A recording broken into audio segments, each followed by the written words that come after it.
It's the Eastside Fantasy Football Podcast. Today is Saturday, December 10th. I'm Nick Testoni, joined by my co-host, as always, Joe Briner. And it's over, Joe. Yeah. Yep, It's it over. is. I'm eliminated from the playoffs. Now I won't lose the league. Yep, We'll get into that later. over too. But there's a 2% chance, and that 98% really stuck it to me the other day. You're supposed to play the odds, but you really thought that 2%er was going to hit. And where did I channel all my anger and energy? Well, I created a nice video with Sam Smith. You helped him make that? I thought that Well, was it was just my like idea. random. I thought he just made it. I thought the whole idea, the whole project was my idea, and then we both searched online. If you haven't seen the video, go check it out on our Twitter. That's what I was going to say. So the whole idea was mine, and then we both did some research online trying to find a platform to do it, and he found it, and he started doing it. I don't know how long it took him. It probably took him a while, but then I did the music. Yeah, it was pretty great. I provided all the images and the video. I was wondering how, because at first it was like the whole face, and then I was like, how are they going to see him lip like, I'm sorry, I love you. That was Sam. And then the mouth just opens up. I thought that was great. That was really good. Shout out Sam Smith for the great video production. Yeah, well, it's over. I took a tough L this week, and in typical season fashion, I was the second highest scoring team. Naturally. It couldn't have ended any other way. But yeah, we'll talk about some stuff. There is some good news out of it. Joe, I don't know if you got anything to say. I thought I'd just open up with that. No, my matchup ended up meaning more than I thought it would. I played Sam Smith. I lost by a few points just to or actually that one that was finalized, so that's not a spoiler. But this one's a spoiler because Derek did end up losing to Spano, which was big for the last place battle that was all going down, but it was also a lot bigger than I thought for my matchup because I didn't think there was really a chance I could get into the bye in the 2 spot, but it ended up, if I would have won against Sam Smith, I would have been tied right now with Derek, and this last week would have meant a lot more than it does. Mm-hmm. That's really it. I mean, I already have the locked in for the playoffs, so I'm not complaining too much, but to sneak up into the bye would have been nice. Well, let's get into the news, Joe. Yep.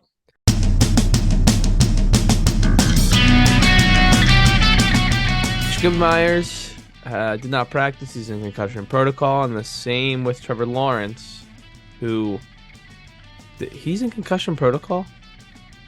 I swear I just read that, but is that what it said? Yeah, I swear I just read that, but maybe that's not true. I'll check that while you keep it rolling. You might cut that, but Trevor Lawrence has not practiced this week. It kind of looked like he was turning a corner, but he's probably not going to be usable. And for Jacoby Myers, it was already kind of looking a little rougher than the previous weeks earlier in the season where he was a PPR machine. And I believe they play the Cardinals on Monday Night Football, so you're going to have to find a pivot out of that because I don't think you would want to pivot to anything, someone else, another pass catcher on the Patriots, so probably not likely you can use Myers. Devontae Parker could be a break glass in case of emergency type of guy. If you have Jacoby Myers and you needed him to start, he could be somebody you picked up off waivers and stashed for that Monday night game. But Trevor Lawrence on ESPN says a toe remained sidelined at Thursday's practice, which is funny considering if you saw the injury, you wouldn't have expected it to be a toe that's keeping him sidelined. So scratch the Trevor Lawrence concussion. I don't know where I saw it. I think I might have just been reading back-to-back things. But I know he has not practiced all week. In Atlanta, Desmond Ridder has been named the starter. I think they're on bye, aren't they?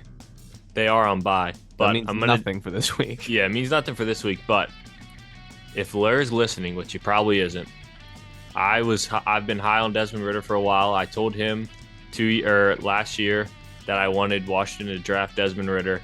They did not, but I was big rooting for Cincinnati the year that they made the push to get into the playoffs. They got wrecked when it came to the college football playoffs. But long story short, I'm excited for this because Desmond Ridder has been a guy that on the down low I've been kind of high on. So I'm excited to see if this can really turn into anything. Obviously, Kyle Pitts missing is a struggle for Desmond Ridder. He's really only has, I'm blanking. Drake London, thank you. First wide receiver draft. Got Michael Pruitt. the best backup tight end in the league. Yeah, he's got something. But I'm just excited to see what Desmond Ridder has. He's kind of a Marcus Mariota type quarterback, honestly, but he's a rookie, and we will see what happens. Better passer than that. Yeah, you'd hope, but I'm just saying that he has that rushing ability. Ran some decent read option at Cincinnati as well. So, yeah, excited to see what, if anything, comes from it. Fantasy-wise, it's going to be difficult. I know. Depends on how your league operates. In one of my leagues, there's only 4 playoff teams, so there's 2 more weeks of the regular season. I would think for a majority of leagues, this is the last week of regular season, which would make Desmond Ridder's debut week the first week of the playoffs. Which he's not. You're not going to play him, but I meant for like someone like Drake London. Yeah. Yeah, it'd probably be too risky, but there is a change. In Houston, oh my God. Have you seen the line on this game? We'll talk about it later. I Houston's haven't. playing Dallas this week, and it's going north of 17. Oh my God. I also didn't know that the second name on this list didn't practice until I just saw this, because that makes me a little upset. He might have got a frisky little flex play when I saw Brandon Cooks, because Brandon Cooks and Nico Collins both did not practice for Houston. I think they already said Brandon Cooks is doubtful. Yeah, and I was looking at Nico Collins because I went to check after I saw this, and it's also saying that he is trending towards not playing with a foot injury, Nico Collins.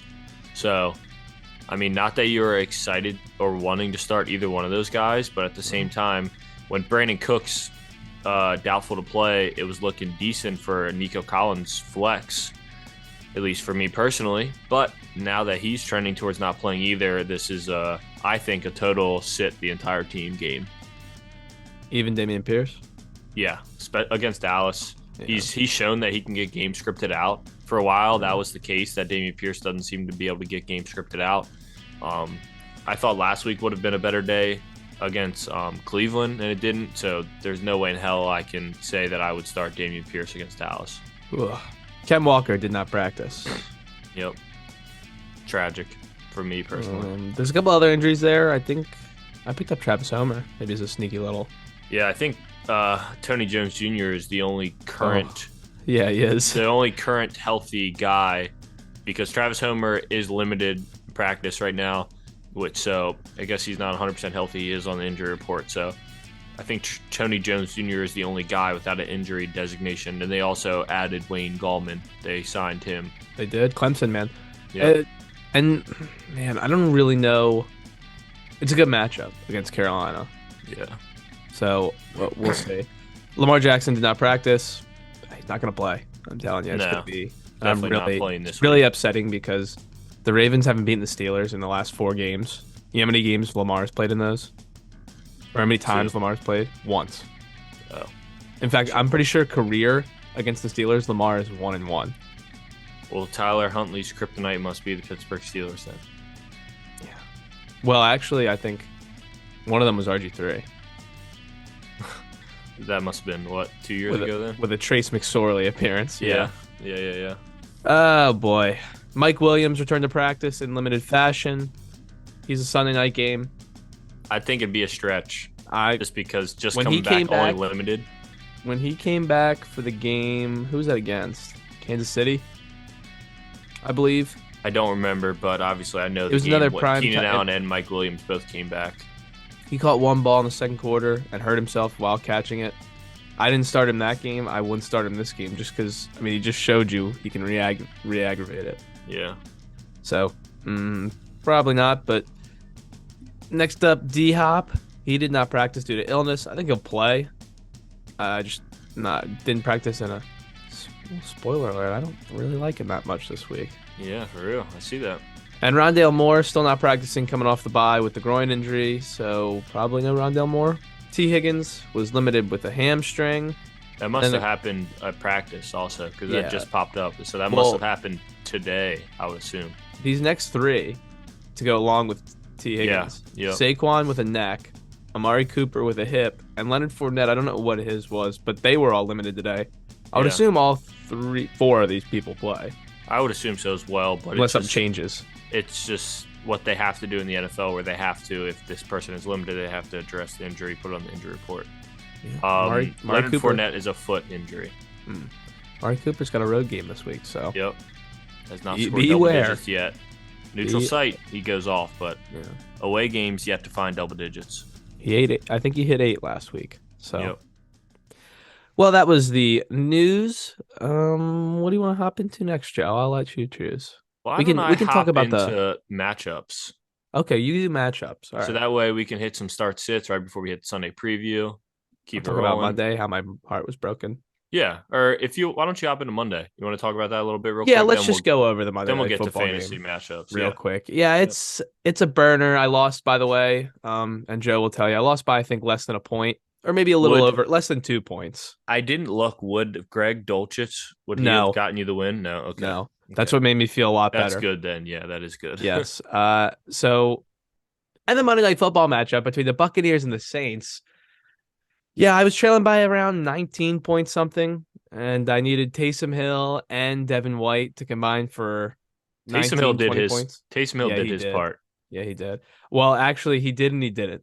So the killer here was Devin Yeah. White. Brutal I game, five I heard tackles. about what you're about to mention. I fell asleep, but I heard about this. So Taysom Hill, he threw a pass for 21 yards, which helped. He ran a couple times. He caught a 30-yard touchdown pass. I think it was a season high in catches with three. So he put me up like 13 or 14, and I was around a point, 1.9 away or something like that. And a play that could have sealed the game for New Orleans and sealed the win for me. It was like a nice seam route, and Taysom he did take a hit, but the ball was in his hands, and he drops like probably a 25-yard completion that would have given me the win. Yep, And it's all up in smokes. But this game sucked, Joe. it Uh, did. the Buccaneers scored 14 points in the fourth quarter to win 17-16. And I mean, on both sides, I mean, Kamara has been brutal. And I Yeah. know he had a couple of boom games, but I've never been gladder that I got rid of him. I think it was like the last 5 weeks or something. He's like RB 42 or something. I think I heard on the Man, footballers. It's bad. Week 8, he went 18 for 62 and one, and then he went 9 for 96 and two in the air against the Raiders. And then since then, he has scored double digit fantasy points in PPR scoring one time out of those next 5 weeks. So yeah, hmm. since the last 5 weeks, I think it's RB 42. Alvin Kamara has been. Chris Olave was 4 for 65. Not his best. He did have a bad drop earlier in that game. That Yes, he probably could have did. made it like 5 for 90, maybe. That was a third down too, wasn't it? I'm pretty sure Yeah, it that was a was. decently Would have put big him down play of like the at game. the 5 yard line. Yeah. So, and then in the running game, the only other thing that you can talk about here, the running game for Tampa, Fournette 10 for 49, White 9 for 28. White had a bad fumble, but he did end up picking it up in the catch department where uh he had 6 for 41 and the game winning score. Now Fournette still had 6 for 32, so it's kind of a true split. Yeah, seems that way. Uh, Javante Williams, Melvin Gordon esque. Don't you love to see those come back? Yeah. Well, who would you? I mean, I still lean Rashad White rest of the year. Yeah, I mean, he's the one that's getting the starts, so you would assume that he's probably going to get a slight favor when it comes to touches. They haven't really, I mean, I guess Rashad White was in the game, I'm assuming, since he scored the game winning touchdown on the final drive, right? Well, they're kind of in and out. Or were they? Okay. Yeah, but when they get down to the goal line, it tends to be White. It seems. Okay. Then I mean, if that's with that being the case, like since he was in when they were down close and scored the game winning touchdown, I would definitely be leaning Rashad White as well. But you gotta see a good matchup. I mean, they're definitely not making their money in the running game, either one of them. So Mm-mm. as long as they're both catching passes, I think they're both startable options. But you definitely have to temper your expectations when it comes to both of them, in my opinion. And then Chris Godwin 8 for 63, 13 targets. He had a touchdown catch that was called back. That would have been the winning touchdown, Wow, and for there's real, a that's holding call. crazy. Two Wow, plays later, I fell asleep. I didn't know that yeah. all that craziness happened. And then Mike Evans 4 for 59. He did enough to help me, as we'll talk Yeah. about that later. But yeah, I mean, Still did there's nothing just though at the same no time. time. There's no time for Brady and those And long developing routes. Mike Evans hit those deep balls. They're just not Yeah. happening. And there was one where he could have caught it, and there was a pass interference which set up the first touchdown in the fourth quarter. So he probably would have caught that for a touchdown. It probably would have been a 40-yard touchdown catch, but pass interference. So I mean, you're still playing Mike Evans, even though Yeah. it's unfortunate what's happened this year. But yeah, that was Monday Night Football. So if you want to jump into the Do we think, last question, do we think Mike Evans is going to hit his legendary streak of 1,000-yard 1,000 yards. games or 1,000-yard seasons. Let Because me let me see I what was he's at I was right trying to do now. some quick math. I mean, On the year, he's at 761. with 5 games left to go, Yeah, 55 catches. and they're He's always caught a most lot of likely touchdowns. going to have to play Week 18 as if it was real, considering it's against a division opponent in Atlanta, and they are fighting to win the division. At least Tampa Yeah, Bay I is think he Tampa gets Bay is still there. fighting. Odds are he probably will because they He usually just needs pepper him one late. big game. Yeah, One game of 100 yards should really put him in good yeah, spots. So I'll say yes. yeah. I think so too. Well, that was Monday Night Football. It wasn't Yep, a it great was a game. great one. Really fun. I'm glad I went to sleep, to be honest, because So it much sounds fun like I that didn't Joe went miss to that sleep. much. All right, Joe, why don't you update us on the league? Yeah. So there's some big news. I'll wait for it at the end. But Bryce, these are from last week. These are the Monday Night Football games. The matchups that still had implications. Bryce, who is now 5-8, beat Andy, who is now 3-10. Yikes. Spano beat Derek 5-8. Derek is now 9-4, still in sole second place though, with me losing, as we already know. Jackson now 12-2 after he beat Atkins, who is now 7-6. Soup did beat you. Testoni knock you out of playoff contention. Soup is now 6-7, fighting for that last spot, or one of the last spots, I should say. And you are now 4-9. You cannot lose the league, but you cannot make the playoffs any longer. I'll hop into this week's preview. Before I get to our final standings, I'll go over that at the end because obviously we have some big news that we've been hinting at. You probably already know it, most of you listening, but that's all right. First, we have my matchup against Andrew Atkins. Right now, Atkins is missing a defender. He has one on bye. He does not have one on the bench, so he's obviously going to have to do some roster change in there, figure that out. So right now the projection's a little skewed. I'm sitting at 145, but that's also with Kenneth Walker in the lineup, who not certain if he'll play. A lot of my backup options are actually injured, so we'll see what happens. See what happens going from there. Atkins sitting at 113 without a defender. Odds are that'll come around 10 points when he picks someone up. So probably sitting at the low 20s when it comes down to it. His main guys are Nick Chubb. He's got Jamar Chase and Debo, and that's really it. He has new quarterback Geno Smith. My main guys, Stephon Diggs, T. Higgins, Joe Burrow, and Ramondre Stevenson. I would say are my main guys right there. Obviously, Kenneth Walker is a maybe. Going in here to the next game, this doesn't have any crazy implications. I don't think either one of these guys can make the playoffs. No, they cannot. This is an irrelevant game, actually. Spano versus Bryce. No disrespect, but there's just no way. Neither one of them can lose the league. Neither one of them can make the playoffs.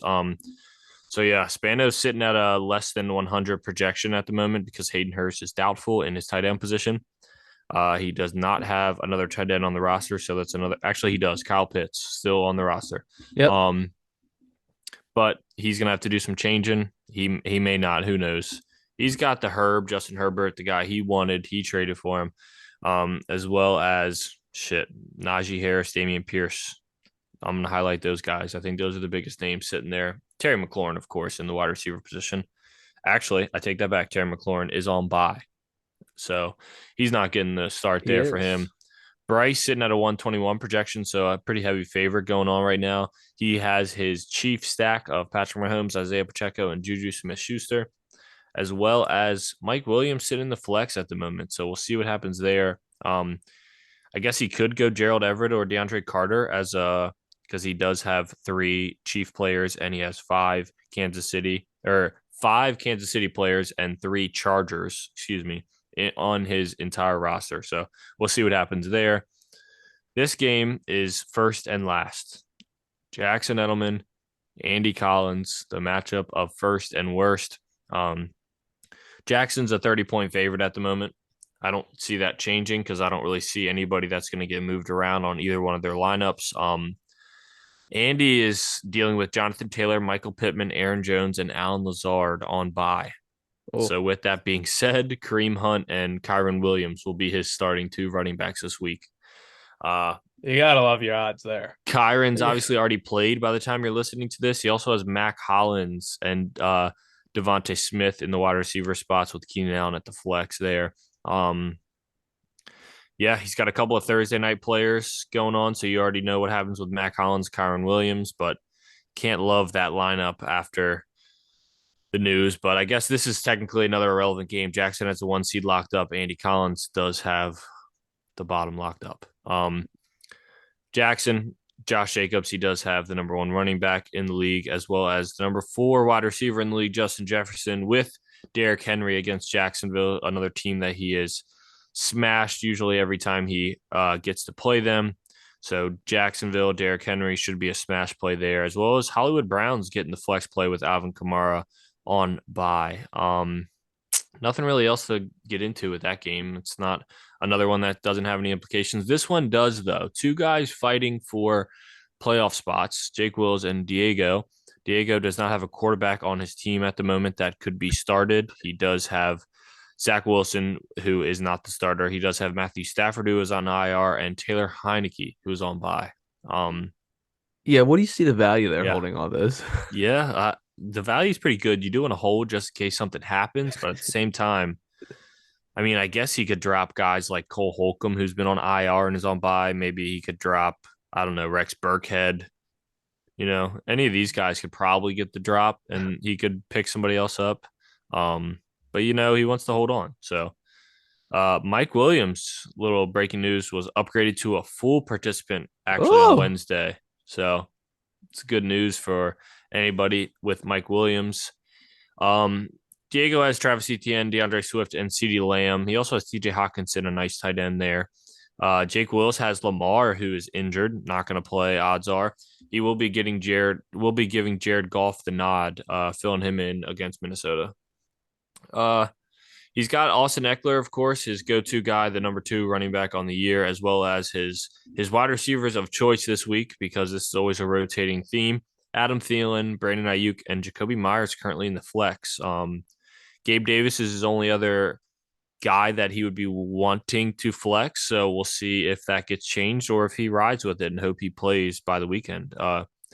Currently, the projection's 121 for Wills, 108 for Diego. But by the time he puts a quarterback in, you got to assume it's going to be pretty close, if not Diego slightly favored there. Another one, sadly, this has no implications. This is Derek versus you, Testoni. Um, sure. Well, is he locked up in the two spot? He is because he has the head to head against me. I'm the only guy that could reach him. Derek has the number two spot locked up, even with a loss last week. That's why I was saying my matchup really meant more than I thought it did. But you Well, I'll guys, tell you one thing. I'm not locked in the 11 spot, so I'm playing for that. there you go. So it's not I'm trying to get irrelevant. to the 10, maybe the You are a 9. 5 point favorite at 136 to his 131. Uh, Justin Fields is on by for him, and that's really it. That would have for sure started in his lineup that's on by. He does have Joe Mixon and Tony Pollard. Both have great running back matchups, as well as Tyler Lockett, Chris Godwin, Travis Kelsey are his next big guys. Mac Jones getting the start in his quarterback position going on Monday night. You have some great matchups as well. Kirk Cousins against the 32nd ranked uh, defense against quarterbacks for fantasy, the Detroit Lions. You also have Deontay Foreman, Saquon Barkley, and you have a nice, solid, really solid, actually, receiving core with Devontae Adams, Garrett Wilson, Christian Kirk. Um, yeah, good luck. I hope you I get don't, out of I, 11 spot. good luck to everybody because I don't think Yep. you wanted to see me in the playoffs. My team was getting hot at the right moment. And this may be the biggest matchup that we're going to go over, which is funny that it ended up being last when I go to matchups. Sam Smith and Soup. Um, I think they can The both battle make of the beauties. Actually, they both can't make it because Diego and Jake Wills play each other. So at least one of them is going to be in.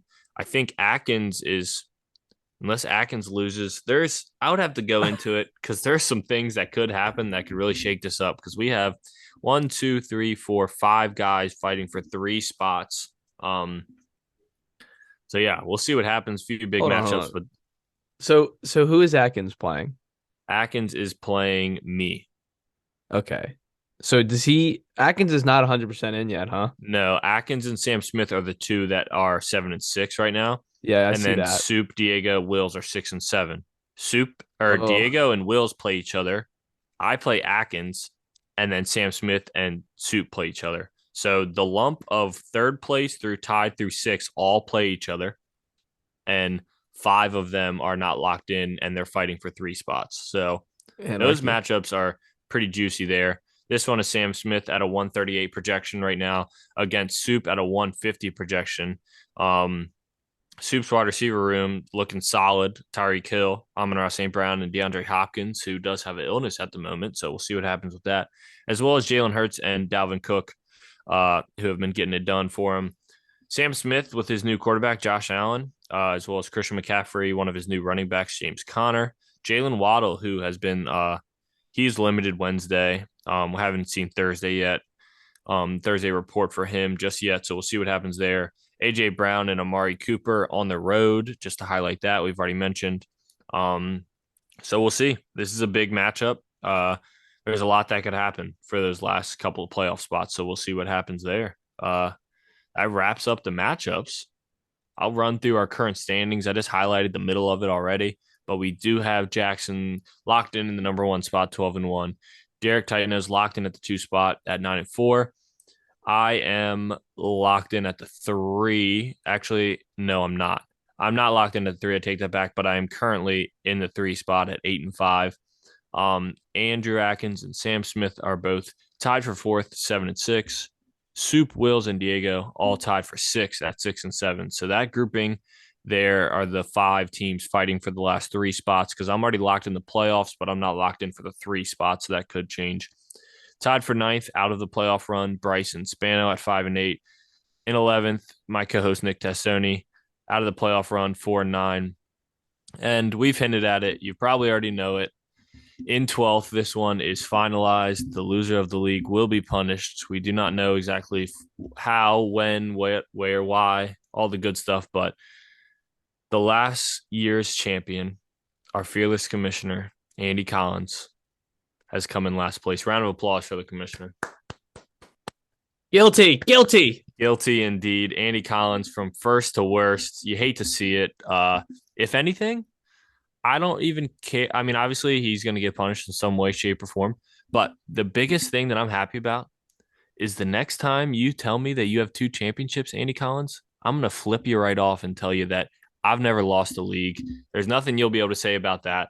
So that's the only thing I'm happy about. Obviously, I wasn't rooting. I mean, I wasn't rooting for anybody. I wasn't really hoping any of the bunch down at the bottom would lose, because I don't know. I mean, there wasn't really. I was holding that place for a long time. Yeah. So I'm not like ecstatic, but if anything, like I said, I'll have something to finally say when I don't have 2 championships. I've never lost a league. I'll just tell you, I was 0-5 and 1-7 at one point. And I'm 4-9. And Here I'm you gonna are. finish 5-9. I guarantee it. Oh, guaranteed. I guarantee Speaking it. of a guarantee, Mike White is still floating around on the waiver wire right now. That's bullshit. Remember I don't know that? how much. I'll be honest. Remember I don't remember. I don't know how much he's paying attention these days. I don't talk to him that much. He's all consumed in work and taking care of his new puppy dog. Yeah. So it's tough to pick up a guy when you're not looking at it. Yep, no doubt. But that wraps up standings after week 12, I believe. Or what week are we on? I don't even know. week 13. After week 13, that wraps it up. One more week of regular season before we hop into the playoffs. So good luck, Atkins, Sam Smith, Soup, Wills, and Diego. Interesting to see what's gonna happen there. Let's get into our starts and sits of the week. I'll start off. How about that?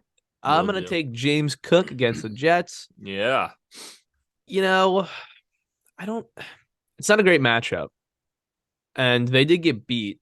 So Buffalo got beat by New York earlier the year. I think Buffalo wins this one.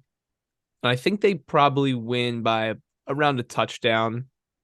But I think the Jets are competitive enough with Mike White to keep it interesting. So I think they'll have to score. And I think James Cook, I think you'll see enough of Devin Singletary, but I think James Cook will get the touchdown. And I don't know, just from the eye test, he's starting to kind of come into his own.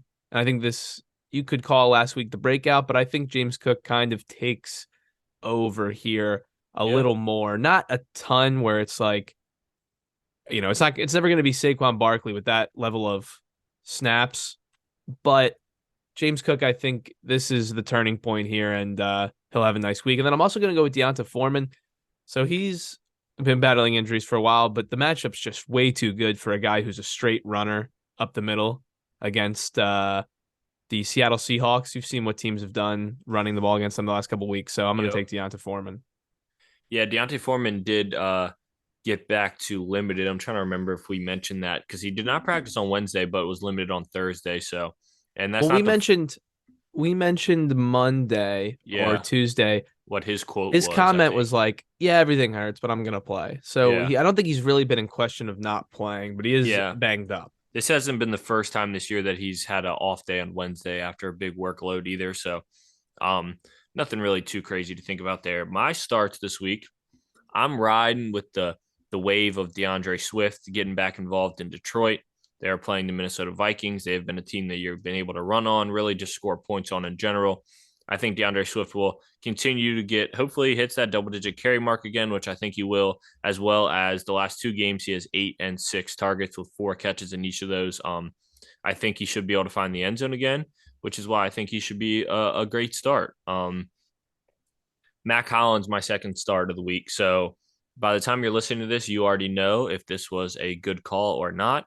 We'll see what happens. There was a glimmer of hope for Hunter Renfrow to actually return to this game, but I think with it being on Thursday, he is Yeah, not. So Matt because Collins, I was gonna say him and Waller were eligible to come off IR. I don't yeah, think either of them did. yeah, neither one of them are going to be playing. So Matt Collins still holds on to that number 2 spot there. And with it being the Rams, I would assume Jalen Ramsey for a decent portion of this game will be following Devontae Adams. I don't think that Jalen Ramsey typically follows man on a week to week basis on one single guy. So I'm definitely not expecting that to be happening for the entire game. But for some portion of the game, obviously Jalen Ramsey will be on uh, Devontae Adams. So I'm shooting my shot here with Matt Collins, thinking he has a good day on Thursday. Hopefully, you're listening to this, you already know. Hopefully, Matt Collins had a great day. And then my sit, I'll jump straight to mine. Mine is Isaiah Pacheco. And this has nothing really to do with how Isaiah Pacheco has been playing. I'm not like expecting this bad game because of the runner, like the pure runner Isaiah Pacheco is, because he's not involved in the passing game, is more where I'm getting at. And with Denver, they have shut down running backs. Really, they've shut down offenses. But with it being the Kansas City Chiefs, they've never been a run first team. So I'm thinking we're sitting the run first guy in their running back room. I think Jerick McKinnon could still have a good day considering he gets involved in the passing game much, much more. But against Denver, I'm thinking that they're able to shut down the run in Kansas City, and Isaiah Pacheco is not a good start for me, in my opinion. Yeah, I'm gonna go ahead and sit DeAndre Hopkins. You know, it's I believe a road game, Monday Night Football against New England. Yep. I just don't see the success here. Now, I could be wrong, but the Patriots still play good defense this year. I think Belichick is good at scheming against the top option. I actually don't even see it as really a good day for Kyler. I think James Conner will probably be the best offensive option for Arizona as far as fantasy output goes. But yeah, I don't like Arizona's I think they're going to get very outcoached is more of my thought process. Good old Cliff there. Yeah, and I think the illness with D Hop, I think that actually does like that plays a part into some of these weeks. I know obviously it was a super weird week, but the one week that Devontae Adams had like one fantasy point, I know he had an illness that entire week of practice, still ended up playing. Cortland Sutton had an illness going into this last week. He obviously caught a hamstring injury, but didn't end up getting involved before that. Didn't catch a ball, Nope. but caught a So like hamstring. these illnesses that happen throughout the week when these guys aren't able to practice, like they're not going out there 100%, and I think that does affect their outcome. So D Yeah. Hop, I like your sit. Yeah. All right, let's take a quick break and we come back. We'll do the Sunday preview.